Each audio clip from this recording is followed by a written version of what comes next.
What's up guys, this is Richard here. The Xiaomi Redmi 4 is the successor of the Redmi 3, and as always, there are more than one variant. Namely, the Redmi 4A, Redmi 4 and Redmi 4 Pro. In this video, we will be taking a look at the Redmi 4 in grey and Redmi 4 Pro in gold. To make things easier, I will refer the Redmi 4 as standard and the Redmi 4 Pro as Pro.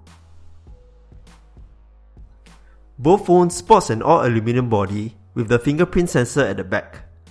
The design of Xiaomi's phones is becoming repetitive with the chamfered edges and 2.5D glass. It's getting a little tough to differentiate all their phones without diving into the details. I guess reducing the design budget is what allows them to reduce their price so much. The metal body definitely feels great in the hand, and the 5-inch form factor is easy to use one-handed. Both the standard and Pro model has some differences on the exterior. From the top, the microphone placement is different, and the headphone jack is also slightly misaligned. The antenna bands are closer to the edge on the standard model compared to the Pro model. On the back, the LED flash placement are also different, one on each side. For those planning to get a case, be sure to get the correct type. If not, the headphone jack, LED flash and top microphone will not be usable. It's kind of funny why the placements are different. I noticed that the top of the Pro model has a wide gap compared to the bottom. It's not noticeable on the standard model. The fingerprint sensor is placed where the index finger will rest on naturally. Both the volume rockers and power buttons are also placed nicely where it's easy to access with the thumb. As for the speaker, they are not stereo speakers although they come with two speaker grills. It's not surprising as even their flagship models do not have stereo speakers. With only one speaker, the output volume is loud at the maximum. Mostly hardware wise and some very minor differences in design. The position of the LED lights, the top microphones and the antenna bands are different. What I have here are the Redmi 4. Earphones sounded quite alright and can be customized using the inbuilt equalizer and sound enhancer.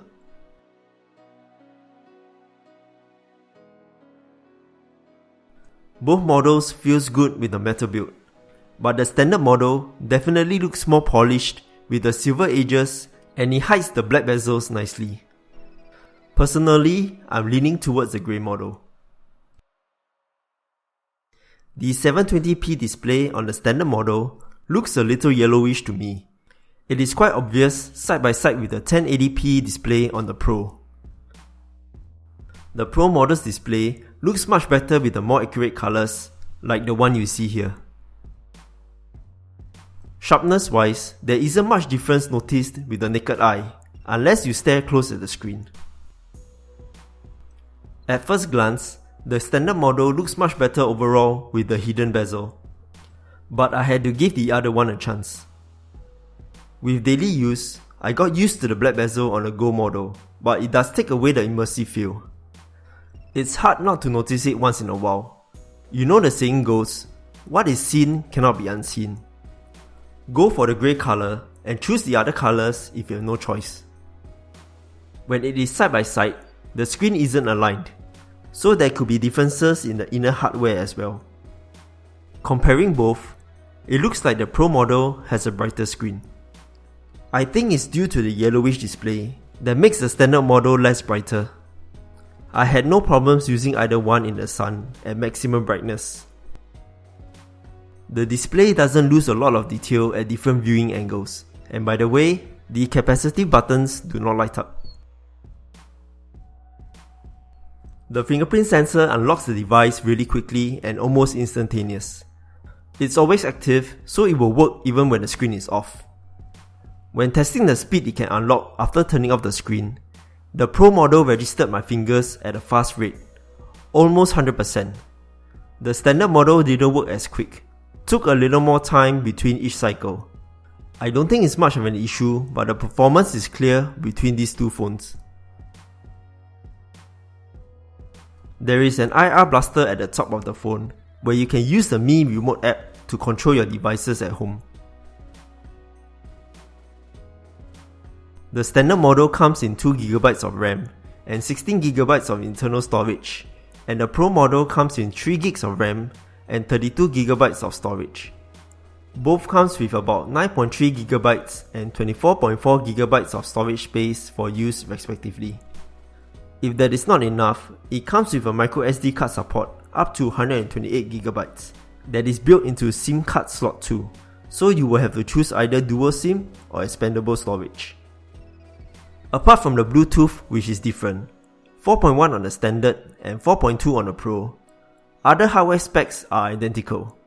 They include a built-in 4100mAh battery, 13MP back camera, 5MP front camera, Wi-Fi 802.11a, b, g, n, GPS, accelerometer, gyroscope, compass, and a notification LED. The standard model features a Snapdragon 430 and Adreno 505, whereas the Pro model has a Snapdragon 625 with Adreno 506. The first thing I noticed is that the standard model boots up slower than the Pro model. The Pro model is faster when launching and loading apps in general, but the difference is probably about 1 to 2 seconds.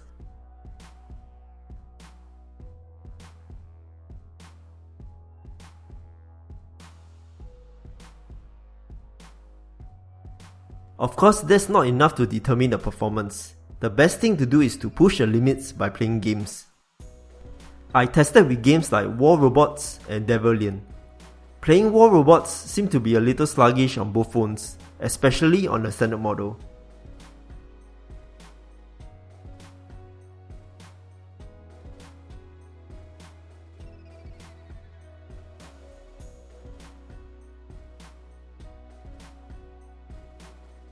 Both phones handled Devilian well with smooth gameplay.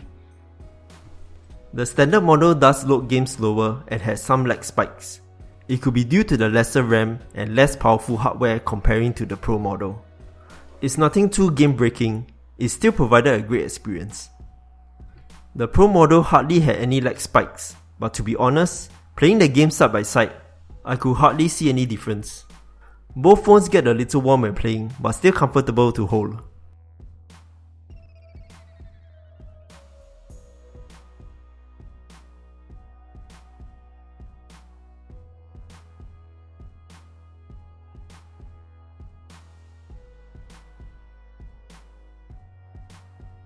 For day-to-day usage, UI and apps loads fast without any problems. Web surfing and watching videos was a breeze. Phone calls were clear on both sides, not once did the line cut off. Reception bars were around 4 to 5 bars most of the time, unless in the subway where you can go to 2 bars. I didn't notice much difference as compared to the other Xiaomi phones I've used. Both phones do not have dual internet standby and can be only activated for one SIM slot. Daily usage shouldn't pose any problems, as these are the basic requirements for any phone. Both are running MIUI 8 on top of Android 6.0.1. Both MIUI versions are different, but up to date. Version 8.0.3.0 on the standard and 8.0.6.0 on the Pro. Looking through the software, I don't see any differences between the two phones. MIUI 8 is heavily changed by Xiaomi, and it doesn't come with any app drawer. Of course, this can be fixed by a custom launcher. It's running a China ROM without any Google apps, so you need to install them yourself. In the Themes app, you can choose how the UI looks by changing the font sizes, ringtones, and all the way to the dial pad colors. The Security app can perform actions like app checking, virus scanning, and individual app permissions.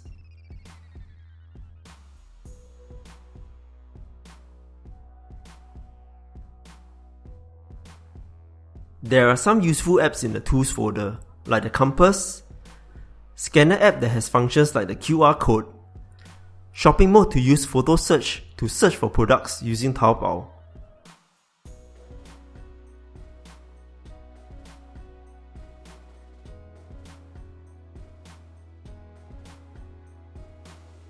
Translation mode, where you can place a word or phrase in a frame and it translates it on the fly.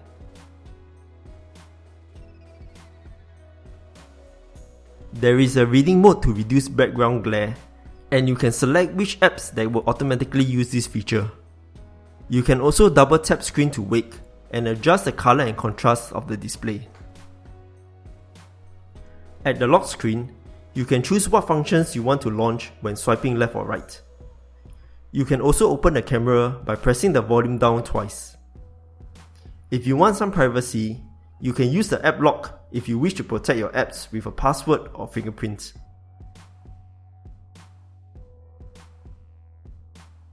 Other features include changing the toggle's position and layout,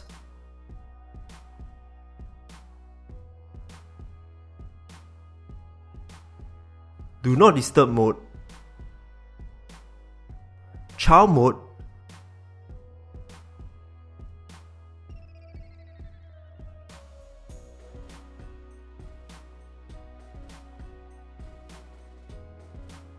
Quick Ball,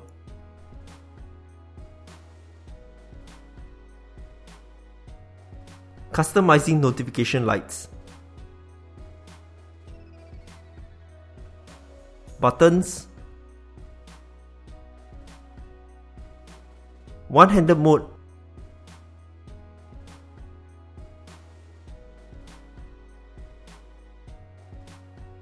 and light mode.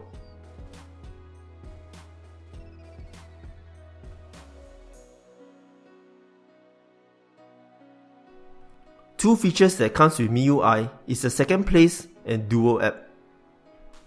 Second place is where it creates a second separate space, and you can share documents and photos between each other. Applications can also be shared as well, and it's like having two different devices in one phone.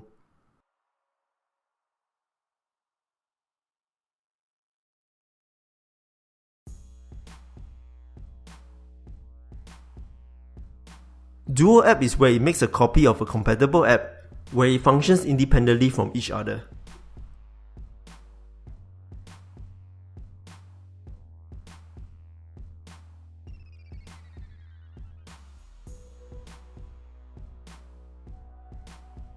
Both phones managed to squeeze in a 4100 mAh battery, which is huge considering the phone has a 5-inch display and is not very thick. My personal usage are similar on both phones. Unplug the phone at about 7:30 AM in the morning, lots of messaging and web surfing, emailing, YouTube and some gaming when I get home. For the standard model, at about 9 to 10 PM at night, I had about 30 to 40% battery life left. For the Pro model, I had about 20 to 30% battery left. Screen on time was about 6 to 8 hours for both phones on average. The standard model lasted longer than the Pro model, and it could be due to the 720p display. Nonetheless, the battery life for both phones was excellent, and should have no problems lasting throughout the day. There is no quick charge, and the supplied charger is rated 5 volts and 2 amperes. It took around 4 to 4.5 hours to fully charge a phone from 0 to 100%, which is kind of slow. To increase the battery life even more, there is the battery saver mode that monitors background processes. If you want to be in control, you can check the battery usage for hardware and software, and set the background processes for individual apps.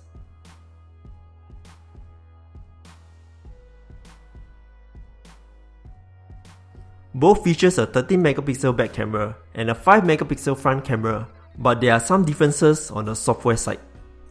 The standard model is missing the tilt shift mode, auto enhanced night shot mode, and has lesser ISO options in manual mode. Other than that, both back cameras perform quite fine. Photos taken in the day with good lighting retains sharpness and color. Not much of an issue with overexposure as well.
Night shots appear quite noisy, but the photos taken with the Christmas lights looks quite fine to me.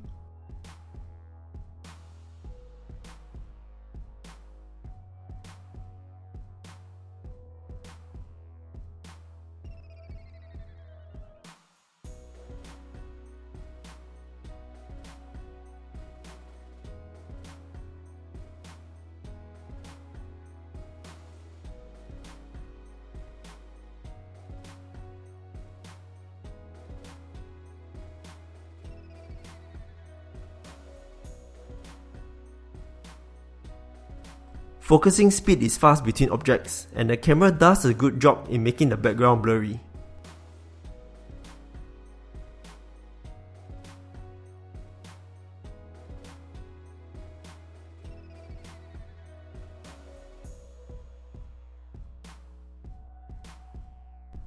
Continuous autofocus also performed quickly, and the focused object is clear.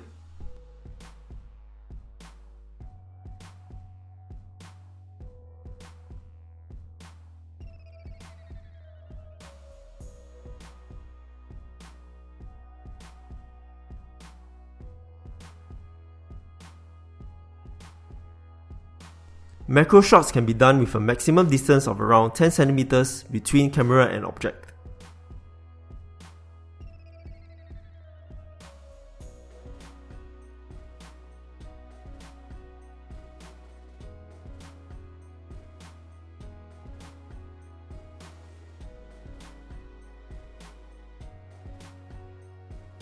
The handheld Twilight Mode, which is supposed to improve night shots, doesn't seem to do much, and it looks pretty much the same as the photos without.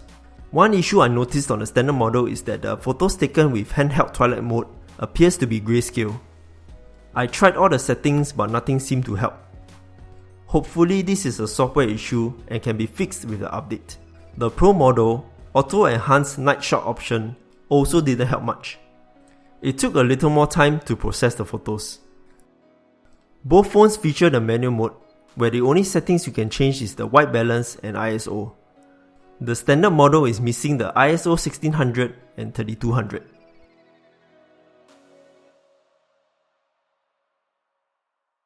As for LED flash, the photos looks like it has bad lighting, and I will avoid using that. There is no OIS or image stabilization on both phones, so you can probably expect shakiness when recording videos. There is no 4K recording, and the maximum resolution you can record is 1080p.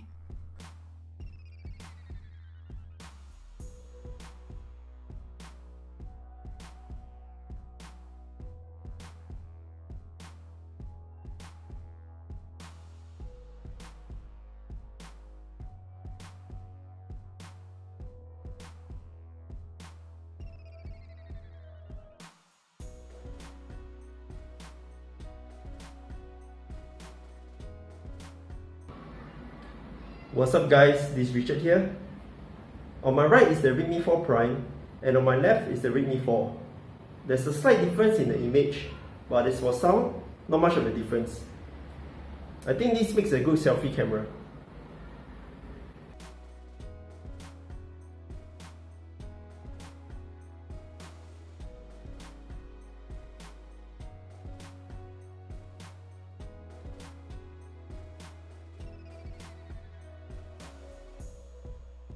So far, the experience in using both phones have been quite positive, with some exceptions like the camera quality and the black bezel on the Go model. The build quality is good, although I wish they could come up with a new design. Battery life was incredible, and they could fit a large battery in a nice form factor. Performance will be more than enough for most users, and most importantly, is really gentle on the wallet. The price may be similar to the Redmi Note series, but the big difference is the display size. If you prefer a smaller display, I recommend getting the Redmi 4. If your budget allows, get the Pro version. Of course, in grey color. That's all for this video. I hope it has been informative for you, and if you enjoyed it, feel free to leave a like and subscribe if you want to see more of such videos. Thanks for watching, and see you guys in the next one.